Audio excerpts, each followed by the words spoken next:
Bismillahirrahmanirrahim. Assalamualaikum warahmatullahi wabarakatuh. Alhamdulillah, pada video sebelum ini kita telah mengenali berkaitan dengan hukum tajwid idgham.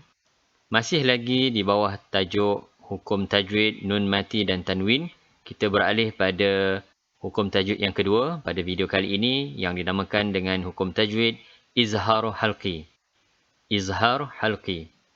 Apakah yang dinamakan hukum tajwid izhar halqi?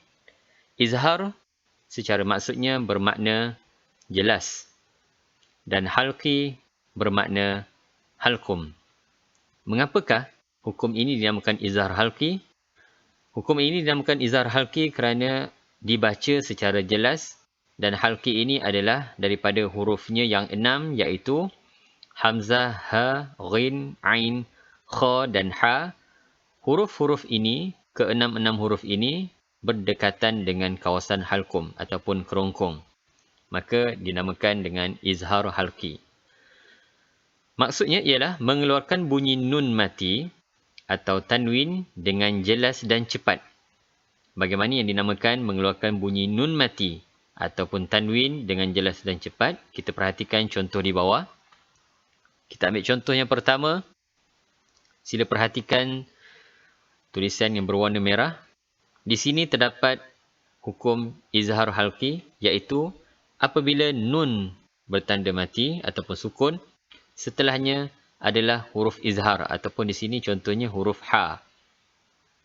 Di sini huruf ha adalah huruf izhar. Maka ini dinamakan hukum izhar halqi. Bagaimana cara membacanya? Nun dibunyikan secara jelas dan cepat tanpa ada dengung. Yanhituna, yanhituna. Bacaan yang dibaca secara dengung adalah salah. Contoh bacaan yang salah. Yanhituna. Itu bacaan yang salah. Hendaklah dibaca secara jelas dan cepat. Tanpa ada dengung. Yanhituna. Contoh bacaan yang lengkap. وَكَانُوا يَنْحِتُونَ مِنَ الْجِبَالِ بُيُوتًا. Kita pergi pada contoh yang kedua. Pada contoh yang kedua, terdapat contoh untuk tanwin baris 2 di atas. Untuk kalimah ini, selepas tanda tanwin, terdapat juga huruf ha, di mana huruf ha merupakan huruf izhar halqi.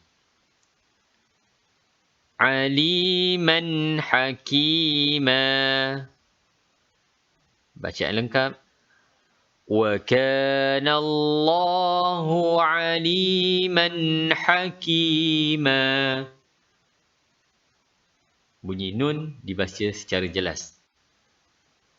Seterusnya, kita pergi pada contoh yang ketiga. Di sini terdapat izhar halqi. Nun, sukun, selepasnya huruf kha. Huruf kha merupakan salah satu daripada 6 huruf izhar halqi. Maka bacaannya juga sama.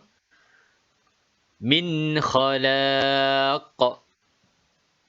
Min khalaq. Sila perhatikan dan ikut bacaan saya.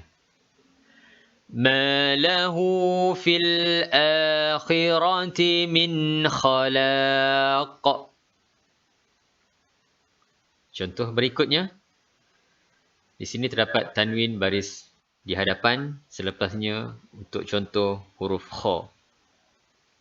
Alimun khabir. Inna Allaha alimun khabir. Contoh berikutnya, nun sukun, selepasnya huruf ain. فَإِنْ عُدْنَا فَإِنْ عُدْنَا فَإِنْ عُدْنَا فَإِنَّا ظَالِمُونَ. Contoh seterusnya untuk tanwin baris di atas bertemu dengan huruf ain. عذابا عظيما عذابا عظيما وأعد له عذابا عظيما. Kita pergi pada contoh yang seterusnya. Nun mati bertemu dengan huruf ghin. فَسَيُنْغِضُونَ فَسَيُنْغِضُونَ فَسَيُنْغِضُونَ إِلَيْكَ رُؤُوسَهُمْ. Contoh seterusnya, terdapat tanwin baris dua di atas bertemu dengan huruf ghin.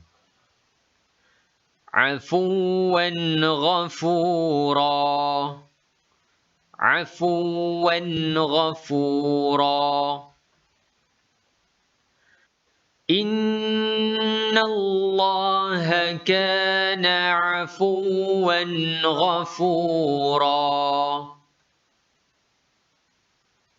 Contoh seterusnya, hukum ini terdapat pada tengah-tengah kalimah di mana nun mati selepasnya adalah huruf ha.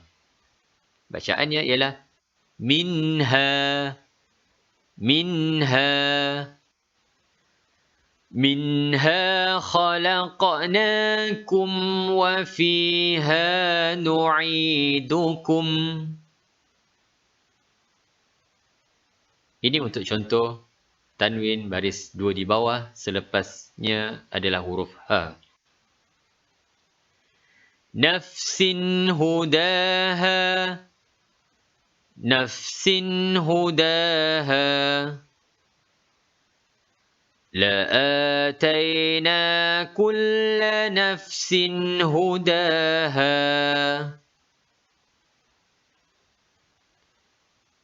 Untuk contoh ini terdapat 4 hukum izhar halqi.